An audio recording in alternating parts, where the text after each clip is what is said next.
আসসালামু আলাইকুম। আপনাদের সবাইকে শুভেচ্ছা। আমরা Tushbhandar Nasruddin government girls high school থেকে স্টাডি ট্যুরে এসেছি এবং রামসাগরে। এবং এই রামসাগরটা দিনাজপুর শহর থেকে ৯ কিলোমিটার দূরে। তো এই যে আপনারা দেখতে পাচ্ছেন কত সুন্দর, কত বিশাল একটা পুকুর, এবং এই পুকুর সম্পর্কে বা এই রামসাগর সম্পর্কে আমরা একটু কথা বলতে চাচ্ছি এবং একটু ইংরেজিতে সেগুলো অনুবাদ করার চেষ্টা করছি। এখানে এই রামসাগরটা অনেক বিশাল বড় একটা পুকুর। এই যে রামসাগর একটা অনেক বড় বা বিশাল পুকুর, এর ইংরেজিটা কি বলতে পারি?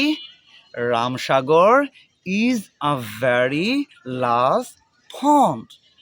এখন এই রামসাগর পুকুরটা নামকরণ করা হয়েছে রাজা রামনাথের নাম অনুসারে।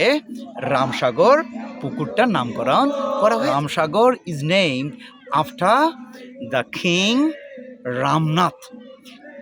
এবং এই পুকুরটা সম্পর্কে আমরা জানি পুকুরটা কত বড়।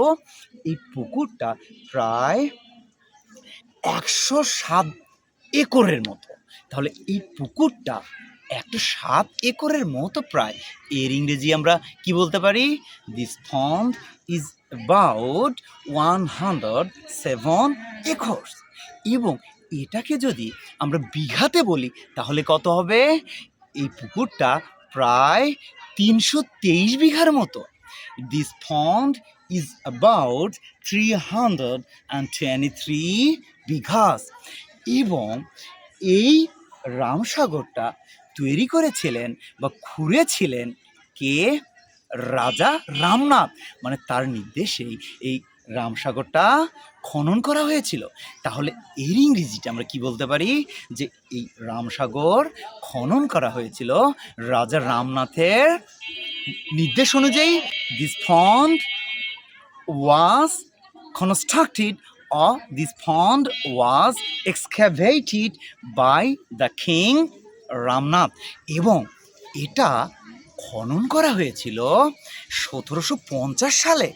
তাহলে এর ইংরেজি আমরা কি বলতে পারি? ইট ওয়াজ এক্সকাভেটেড ইন 1750। এবং এটা পলাশির যুদ্ধের আগে এটা খনন করা হয়েছিল। চিন্তা করে দেখুন তো কত আগের কথা। তাহলে এটা খনন করা হয়েছিল পলাশির যুদ্ধের আগে।